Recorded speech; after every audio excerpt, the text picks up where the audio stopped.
Welcome to పూరలుక్. Telangana రైతాంగానికి రాష్ట్ర ప్రభుత్వం తీపి కబురు అందించింది. రాష్ట్రంలో రైతు భరోసా నిధుల పంపిణీకి రేవంత్ రెడ్డి ప్రభుత్వం ముమ్మరంగా ఏర్పాట్లు చేస్తుంది.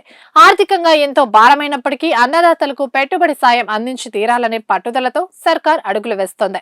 ఈ నెల 30వ తేదీన ఖమ్మం జిల్లా మధిరి నియోజకవర్గంలో జరగనున్న భారీ బహిరంగ సభలో ముఖ్యమంత్రి రేవంత్ రెడ్డి స్వయంగా ఈ నిధులను విడుదల చేయనున్నారు. ఇప్పటికే ఖరీఫ్ సీజన్ ప్రారంభం కావడంతో అర్హులైన రైతులను గుర్తించేందుకు సీసీఎల్ఏ నుంచి కొత్త పట్టా పాస్బుక్ వివరాలను ప్రభుత్వం తెప్పించుకుంది.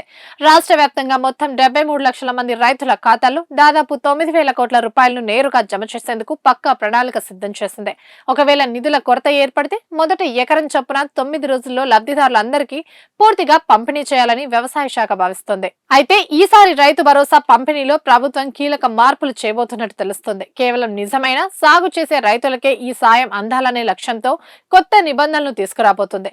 ధనవంతులైన రైతులకు కాకుండా కేవలం సన్న చిన్నకారు రైతులకే లబ్ధి చేకూర్చేలా 7.5 ఎకరాల వరకు పరిమితి విధించే యోచనలో ప్రభుత్వం ఉంది. రాష్ట్రంలో ఉన్న భూముల్లో రియల్ ఎస్టేట్ వెంచర్లు, కాలువలు, కుంటలు, సాగుకు పనికిరాని బీడు భూములను గుర్తించి దాదాపు 20 నుంచి 25 లక్షల ఎకరాలను భరోసా జాబితా నుండి ఇప్పటికే తొలగించనున్నారు. అవసరమైతే కౌలు రైతులను ఆదుకునేందుకు కొత్త చట్టాన్ని తీసుకొచ్చి వారికి కూడా సాయం అందించే ప్రతిపాదనను పరిశీలిస్తున్నారు.